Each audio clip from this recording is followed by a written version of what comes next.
실제 이 사건 판결문에서도 피고인이 이미 동종의 범행으로 몇 차례 처벌받은 전력이 있음에도 또다시 이 사건 범행을 저지른 점은 피고인에게 불리한 정상이다 라고 명시하고 있습니다. 이처럼 법률 규정과 사법부의 엄격한 시선 때문에 3회차 음주운전은 그 출발선부터가 실형의 문턱에 서 있는 것은 사실입니다. 재판부를 설득하기 위해 다시는 안 그러겠습니다 라는 약속만으로는 부족합니다.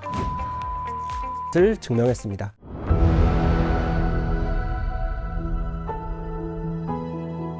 법정에서는 치열하게, 의뢰인에겐 친근하게. Frontier. 안녕하십니까. 법무법인 프런티어 정경준 변호사입니다.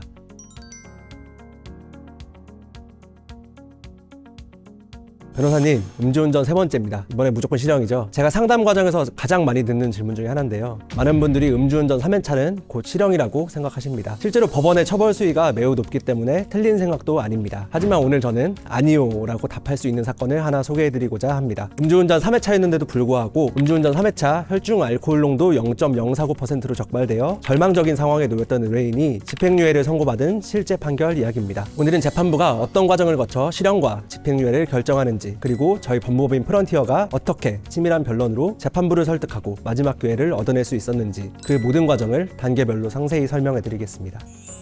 의뢰인은 새벽 시간 술자리를 마치고 귀가하려 했습니다. 당연히 대리운전을 호출했지만 늦은 새벽이라 피크 시간이라 기사가 배정되지 않았습니다. 기다림에 지친 의뢰인은 결국 해서는 안 될 잘못된 선택, 즉 운전대를 잡고 말았습니다. 약 15km를 운전하던 의뢰인은 교차로에서 신호대기를 하던 중 깜빡 잠이 들었고, 이를 목격한 시민의 신고로 출동한 경찰에 의해서 현장에서 적발되었습니다. 측정된 혈중 알코올 농도는 0.049%였습니다. 이미 2번의 음주운전 전력이 있던 의뢰인에게 세 번째 적발은 그야말로 하늘이 무너지는 듯한 소식이었습니다. 의뢰인은 체념한 채 무조건 실형을 받을 것이라고 생각하고 저희를 찾아오셨습니다. 일단 음주운전 3회차 사건이 왜 위험한지부터 짚고 넘어가야 합니다. 도로교통법 제148조의 2는 음주운전 금지 규정을 반복적으로 위반한 사람에게 가중처벌 조항을 두고 있습니다. 특히 2회 이상 음주운전으로 벌금형 이상의 형을 선고받고 10년 내에 다시 음주운전을 한 경우에는 그 법정형이 매우 무겁게 설정되어 있습니다. 법원은 반복된 음주운전을 준법의식의 명백한 결여로 판단하면서 재범 가능성이 매우 높다고 보기 때문에 실형을 선고할 가능성이 큽니다. 실제 이 사건 판결문에서도 피고인이 이미 동종의 범행으로 몇 차례 처벌받은 전력이 있음에도 또다시 이 사건 범행을 저지른 점은 피고인에게 불리한 정상이다 라고 명시하고 있습니다. 이처럼 법률 규정과 사법부의 엄격한 시선 때문에 3회차 음주운전은 그 출발선부터가 실형의 문턱에 서 있는 것은 사실입니다. 그러나 저희는 절망적인 상황에서도 포기하지 않고 재판부가 실형을 선고하는 핵심 이유인 재범 위험성을 낮추는 데 초점을 맞췄습니다. 먼저 사건 기록을 면밀히 분석해서 재판부가 참작할 만한 사정들을 찾아냈습니다. 저희는 혈중 알코올 농도가 0.049%로 비교적 높지 않다는 점, 그리고 다행히 어떠한 인명이나 물적 피해도 발생하지 않았다는 점, 마지막으로 대리운전 호출 실패 후 순간의 잘못된 판단으로 운전대를 잡은 우발적 범행이라는 점을 강조했습니다. 특히 의뢰인이 수사 초기부터 잘못을 모두 인정하고 진지하게 반성하는 태도를 보인 점은 판결문에도 유리한 양형사유로 명시될 만큼 중요한 부분이었습니다. 재판부를 설득하기 위해 다시는 안 그러겠습니다 라는 약속만으로는 부족합니다. 저희는 재범 가능성이 없다는 것을 증명했습니다. 의뢰인은 즉시 차량을 매각하여 음주운전의 물리적 수단을 없앴고 전문기관에서 알코올 의존 문제에 대한 치료를 시작하며 강력한 금주 의지를 행동으로 보였습니다. 여기에 가족과 동료들의 탄원서가 더해져 의뢰인이 사회적 관계망 안에서 관리 감독될 수 있음을 보여주었습니다. 마지막으로 이러한 사실관계를 법리적으로 뒷받침했습니다. 저희는 여러 유리한 정상을 종합할 때 법정형을 그대로 적용하는 것은 과도하므로 형법 제53조에 따른 장량 감경이 필요하다고 강력히 주장했습니다. 그리고 실제로 법원은 이를 받아들였습니다. 또한 과거 전과가 모두 벌금형이라 법률상 집행유예가 가능하다는 점을 명확하게 하여서 재판부가 법리적 부담 없이 마지막 기회를 부여할 수 있도록 길을 열었습니다. 치열한 법정 다툼 끝에 재판부는 저희의 변론을 대부분 받아줬고 피고인에게 징역 6월에 집행유예 1년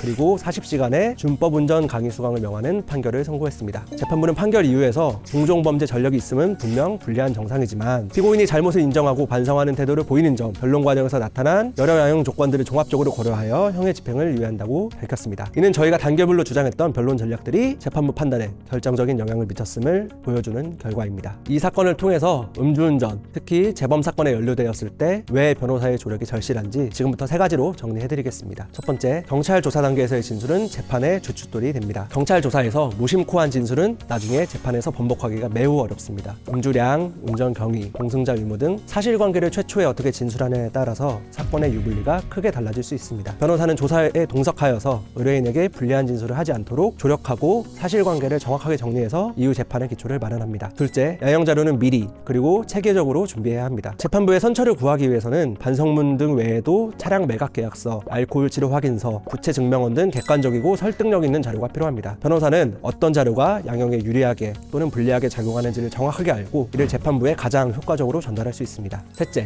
법리적 주장은 전문가의 영역입니다. 장량 감경이나 최신의 판례를 원용하는 등 복잡한 법리 주장은 법률 전문가의 도움 없이는 불가능합니다. 사실관계를 법리에 녹여내서 재판부를 설득하는 것이야말로 변호사의 가장 중요한 역할입니다.